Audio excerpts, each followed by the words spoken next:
தற்போது நீங்கள் இங்கே பார்த்து கொண்டிருப்பது அருமையான ஒரு மூலிகை கொடி, கட்டுக்கொடி என்பார்கள். பசுமைச்சாரல் சேனலுக்காக உங்களுக்கு அன்பு காலை வணக்கத்தை கூறிக்கொள்வது உங்கள் நண்பன் உதயகுமார். நான் ஏற்கனவே சொல்வது போல் இந்த பசுமை பூங்காவிலே அமைந்திருக்கும் ஒரு அற்புதமான மூலிகை கொடி.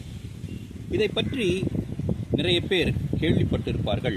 ஆனால் இதனுடைய பலனை பார்க்கும்போது இந்த மூலிகையில் அபூர்வ பொக்கிஷங்கள் அடங்கிய ஒரு மூலிகை என்று சொல்லலாம். முக்கியமாக இதன் இலை இருக்கிறது பாருங்கள். இந்த இலையை காய வைத்து பொடி செய்து காலை மாலை 2 வேளையும் ஒரு சின்ன தேக்கரண்டி அல்லது ஒரு சின்ன ஸ்பூனில் எடுத்து நீங்கள் தண்ணியில் கலக்கி குடிச்சிங்கன்னா வீரியத்துக்கு குறைவே இருக்காது. அதாவது பாலியல் தொந்தரவு எதுவாக இருந்தாலும் இந்த கட்டுக்கொடி கட்டுக்குள் வந்துவிடும். அப்படி ஒரு சிறப்பான ஒரு இலைதான் இந்த மூலிகை கொடி. இதை சிலர் என்ன சொல்வார்கள் என்றால் காட்டுக்கொடி என்று கூட சொல்வார்கள். கட்டுக்கொடி என்றாலும் காட்டுக்கொடி என்றாலும் இதனுடைய பலன்கள் ஏராளம், தாராளம். வீரியத்தை அடுத்து சொல்ல வேண்டும் என்றால் இது மலச்சிக்கலை போக்கும், சீதம் இருந்தால் அதை கட்டுப்படுத்தும், உதிரப்போக்கு இருந்தால் அதையும் கட்டுப்படுத்தும், சுவாச கோளாறுகள் ஏதேனும் இருந்தால் அதையும் சீர் செய்யும். இப்படி இதனை பற்றி நாம் அடுக்கிக் கொண்டே போகலாம். இதற்கு ஒரு குணம் உண்டு. எங்கே இது விளைகிறதோ அது அந்த இடத்தை சுலபமாக விட்டு விடாது.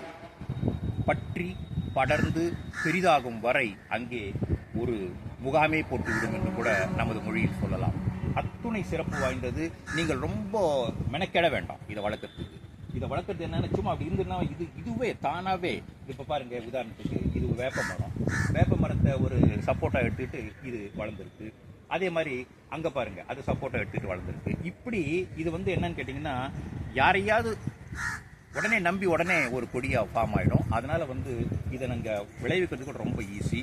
இதற்கு அடுத்ததாக ஆன்மீக சக்தியும் உண்டு என்று சொல்கிறார்கள்.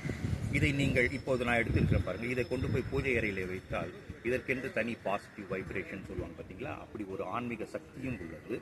இத்தனை சத்துக்களும் மூலிகை குணங்களும் ஆன்மீக விஷயங்களும் அடங்கிய ஒரு கொடிமரம் எங்கே இருக்கிறது? நான் எங்கே நின்று கொண்டிருக்கிறேன் என்றால் ஆவடி பசுமை பூங்காவில் தான் நின்று கொண்டிருக்கிறேன். அங்கேதான் இந்த அற்புதமான மூலிகை நம்மிடையே காட்சி கொண்டிருக்கிறது. அதே போல் இது மட்டுமல்ல, நமக்கு எந்த கீரை வகை கிடைத்தாலும் அதை கீரை என்று சொல்வதற்கு பதில் மூலிகை என்று தான் சொல்லணும். ஏன்னா அத்தனை கீரையுமே மூலிகை தான். இதில் எந்த விதமான சந்தேகமும் இல்லை.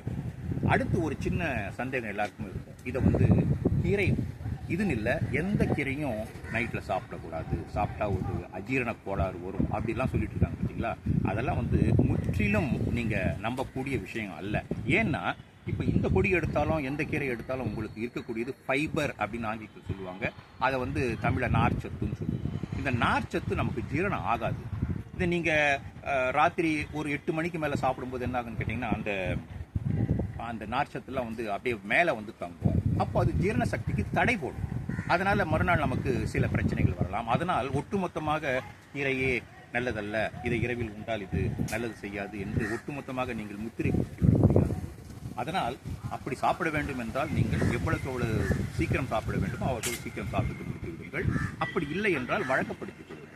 இதுதானே தவிர மற்றபடி இந்த கீரை சாப்பிடுவதால் மறுநாள் நமக்கு வயிற்று வலியோ வயிற்று உபாதையோ மலம் சுலபமாக கழிதலோ இப்படின்னு நீங்கள் நம்பவே வேண்டாம். எந்த கீரையும் மூலிகை தான், நல்ல மூலிகை தான்.